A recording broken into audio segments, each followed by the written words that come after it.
Hello everyone, welcome to Tech by Pandit YouTube channel. So today I am discuss most useful NumPy function used in data analytics. मतलब हम कुछ built in functions का use करने वाला है जो कि डेटा एनालिटिक्स में काफ़ी यूज़ होते हैं एंड आपको इसको जानने की काफ़ी नीड है अगर आप data analysis and data analytics का ये प्लेलिस्ट देख रहे हो।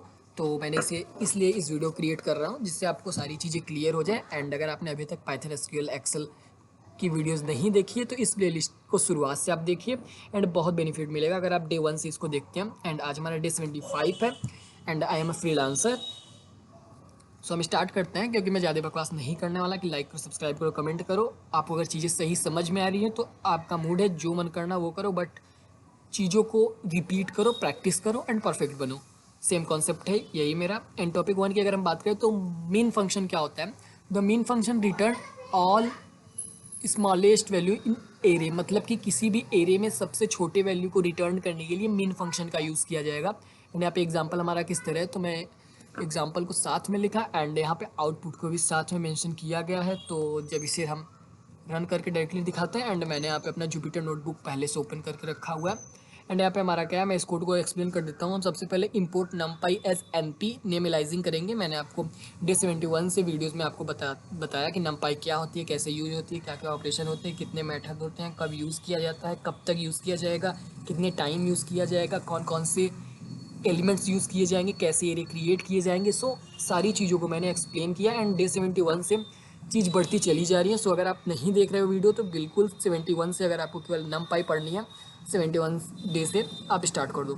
एंड आपको पूरा डेटा एनालिटिक्स कंप्लीट करना है, फाउंडेशन कंप्लीट करनी है, कई कंपनी में जॉब ओरिएंटेड आपको ट्रेनिंग देखनी है तो आप इस वीडियो को देख सकते हो एंड पूरे प्लेलिस्ट को देख सकते हो।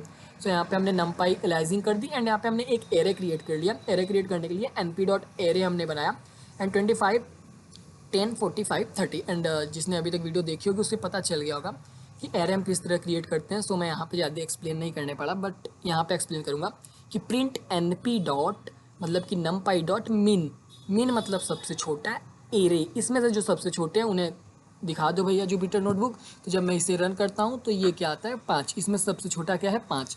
एंड इसी के साथ अगर मुझे मैक्स को रन करना है तो मैं यहाँ पे बड़ी वैल्यू अगर हमें देखनी है तो मैं क्या कर देंगे, बड़ी वैल्यू शो कर देंगे 40। इसमें सबसे बड़ी वैल्यू क्या है 40। एंड मान लो मुझे और बड़ी वैल्यू इसमें एंटर करना है एंड अब मैं इसे करता हूँ तो देखते हैं ये आता है कि नहीं, बिल्कुल हमारा आ गया। एंड कभी कभी लोगों को डाउट होता है कि क्या फ्लोट वैल्यू लेगा कि नहीं, तो हम उसे भी चेक कर लेते हैं कि हमारी फ्लोट वैल्यू लेगा कि नहीं लेगा। तो यहाँ पे मैं इसे और बड़ा कर देता हूँ भाई एंड अब मैं इसे रन करता हूँ तो बिल्कुल ये हमारी फ्लोट वैल्यू भी ले रहा है। तो नमपाई इसलिए बना ही है कि जितने भी न्यूमेरिकल ऑपरेशंस हो उन्हें ईजी वे में परफॉर्म कर सकें। एंड हम नेक्स्ट पे अपने चलते हैं कि मैक्स फंक्शन मैंने आपको बता ही दिया कि max function return the largest value and sum function. तो यहाँ पे मैं आपको सम फंक्शन बता देता हूँ। सम फंक्शन क्या है, तो returns all total of element, मतलब कि सभी एलिमेंट का टोटल फाइंड करने के लिए जितने भी हमारे पास ये एलिमेंट दिख रहे हैं इनका अगर हमें टोटल फाइंड करना है। सो थोड़ा सा मैं इसे कॉम्प्लेक्स नहीं बनाना चाहता, जिससे कोई भी अगर इस वीडियो को देख रहा है, चाहे शुरुआत से देख रहा है, बीच में देख रहा है, तो उसको चीज़ें काफ़ी सरल समझ में आए कि यार ये देखने के लिए तो काफ़ी सरल है एंड करने के लिए भी भाई विश्वास मानो काफ़ी सरल है। एंड जब हम इसे रन करते हैं तो ये सम का मतलब क्या है, मैंने यहाँ पे सम फंक्शन लगा दिए एंड ये हमें बिल्ट इन फंक्शन प्रोवाइड करता है नमपाई। हमने सम यहाँ पे लगाया तो जितने भी एलिमेंट हैं एरे में हमने जितने भी एलिमेंट को बनाया है वो ऐड कर देगा। ठीक है, मैं रन करता हूँ यहाँ पे तो आप देख लो 110 इसका आया। एंड अगर आपको ट्रस्ट नहीं है तो आप बिल्कुल इसे जोड़ सकते हो। सो आपको यहाँ पे सम फंक्शन भी समझ में आ गया एंड और फंक्शंस हम देख लेते हैं यहाँ पे कौन कौन से फंक्शंस हैं। यहाँ पे हमने सम फंक्शन को भी देख लिया। नेक्स्ट हम फंक्शन को देखते हैं और कौन सा हमारा फंक्शन है नमपाई में। तो यहाँ पे मेन फंक्शन है। ओके, मेन क्या होता है, तो सिंपल टर्म्स में मैं आपको बताऊँ the main function return the average value, मतलब कि अगर आपको किसी भी एरे का मीन निकालना है तो sum of value total number of value, मतलब कि जितने भी आपके पास वैल्यू होंगे, जितने भी वैल्यू होंगे उन सभी को ऐड करना है and total number of value, जितने वैल्यू हैं बस उनकी नंबर को लिखना है। समझ में आ रहा है मैं क्या बोल रहा, मतलब कि अगर मान लो हमारे पास 3 2 1 हैं तो सबसे पहले 3 2 1 को ऐड करो। जैसे मैं यहाँ पे आपको करके दिखाता, लाइक हमारे पास वैल्यू है 3 + 2 + 1। ओके, एंड अब मैं इसे 3 2 1 हमारा क्या हो गया 6 हो गया एंड इसकी टोटल वैल्यू कितनी है तो 3 है। एंड अब इसे अगर आप रन कराओगे तो क्या आएगा वो आप लोग समझो, डिवाइडेशन वाला काम है। सो यहाँ पे 3 2 1 6 एंड 3, तो अब ये हम इसे इस तरह लिख सकते हैं। एंड अब अगर इसका आउटपुट लिखा जाए तो 2.0 कुछ ऐसे आएगा। तो ये हमारा जो यहाँ पे ये जो हमारा आया है ये हमारा मीन है। सो कुछ इस तरह से हमारा जो मीन फंक्शन होता है ऑपरेशन परफॉर्म करता है। एंड यहाँ पे मैंने सेम चीज़ को एरे में कन्वर्ट कर दिया है। एंड अब मैं इसे यहाँ पे रन करके दिखाता हूँ कि आप मीन कैसे कर सकते हो। मीन को आपको दिखाने के लिए काफ़ी सिंपल प्रोसेस है, बस आपको चीज़ों को लिखना है एंड जहाँ पे आपने सम लिखा था वहाँ पे आप मीन को लिख दो MEAN। एंड अब मैं इसे रन करूँगा तो क्या होगा, सबसे पहले इस सब को ऐड करेगा एंड नंबर को इसके नीचे डिवाइड कर देगा एंड हमें राइट आंसर दे देगा कुछ इस तरह। इसका राइट आंसर 22.0 आया। आपको समझ में आ गया मीन क्या होता है। एंड इसी तरह मोड को भी फाइंड कर सकते हैं। मोड क्या होता है, तो जो सबसे ज़्यादा बार इसमें वैल्यू आएगी वो हमारी मोड होगी। लाइक मैंने 5 को एक बार लिख दिया एंड फिर से 5 को एक बार लिख दिया एंड इतनी बार हमने 5 को लिखने के बाद यहाँ पे मैंने लिख दिया मोड। मोड लिखने के बाद जब मैं इसे रन करूँगा तो यहाँ पे क्या दिया np.mode error। I think mode होता नहीं numpy में, बट मैं यहाँ पे एक बार देख लेता हूँ।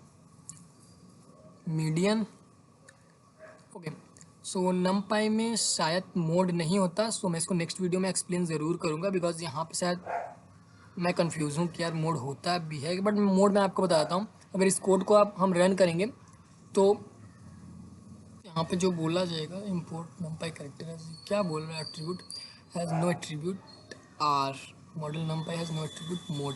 ओके, तो मोड हमारा एट्रीब्यूट नहीं है। मोड हमारा जो होता है वो एट्रीब्यूट नहीं है, इसीलिए मोड हमारा रन नहीं हो रहा है क्योंकि मोड का कोई यूज़ ही नहीं होता। मोड हमारा पाइथन में यूज़ होता है। हम वहाँ पे मीन मोड मीडियन कर सकते हैं। अब हम अच्छा इसका मीडियन निकालते हैं। तो मीडियन क्या होगा, तो मीडियन आपको मैं बता देता हूँ। Median function return middle value. Middle value अगर आपको फाइंड करनी है तो आप मीडियन को निकाल सकते हो, जो कि काफ़ी सिंपल है। बस आपको बीच की वैल्यू को अगर फाइंड करना है तो आप तो नॉर्मल देख के भी निकाल सकते हो, बट अगर हमें प्रोसेस मिल रही है, हमें दिमाग नहीं खर्चा करना है, बस कोडिंग खर्ची करनी है, तो ये हमें मीडियन हमारा क्या बताएगा, तो ये हमें 10 मीडियन बताएगा। कैसे इसने बताया भाई, ये इसका काम है, बट आपको किस तरह निकालना है, आपको इस तरह से एरे दे दिया जाएगा बट इसमें से मिडिल वैल्यू निकालना होगा। तो मीडियन हमारा क्या होगा 10 होगा। अंडरस्टैंड, कोई लॉजिक नहीं लगाना है, बस आपको कोडिंग परफॉर्म करने हैं। मेरा सिंपल सा फंडा है, अगर आपको चीज़ें आ रही हैं तो आप करो, नहीं आ रही हैं तो भी उसको करने की कोशिश करो। एंड यहाँ पे हम इसी के साथ हम std फंक्शन की भी बात कर लेते हैं। std फंक्शन क्या होता है, तो स्टैंडर्ड डिवीजन होता है। स्टैंडर्ड डिवीजन क्या होता है, तो फंक्शन में measures how to separate out the data. मतलब कि simple meaning, small standard division data is close together and large standard division data is more separate out. Data को सेपरेट करने के लिए std का आप यूज़ करो। एंड इसके एग्जाम्पल काफ़ी सिंपल है।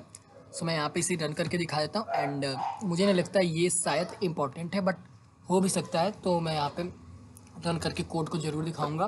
तो इस तरह से यहाँ पे std एरे लगाया हमने एंड डेटा को एक किस तरह बताएगा। सो इस तरह हमारे इसने डेटा को सेपरेट एंड स्टैंडर्ड डिवीजन में कन्वर्ट कर दिया। एंड आप, मैं डायरेक्टली बोल रहा हूँ भाई, कोई भी यूट्यूबर या क्रिएटर ऐसा नहीं बोलता, मैं डायरेक्ट बोल रहा हूँ। आप ChatGPT पे जाना एंड वहाँ पे सर्च करना स्टैंडर्ड डिवीजन फार्मूला, वहाँ पे आपको एक फार्मूला बताएगा, उसी फार्मूले के बेस पे हमारा ये आंसर आया है। सो सिंपल ओके, क्योंकि मैं यहाँ पे 3-5 बिल्कुल भी नहीं कर रहा, जो जेनुअल चीज़ें मैं उन्हें बता रहा हूँ। And real data analytics example मैंने यहाँ पे आपको मेंशन करके दे दिया है। आप इस तरह से इसे निकाल सकते हो, mean max sum mean.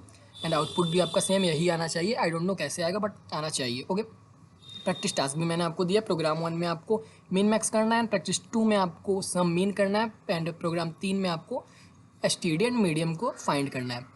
And अब नेक्स्ट टाइम आप इंटरव्यू क्वेश्चन में गया था, which function return smallest value mean, and average के लिए mean, which function return middle value median, how do np sum, so sum of all elements, and what is standard deviation, how much is separate from data the average।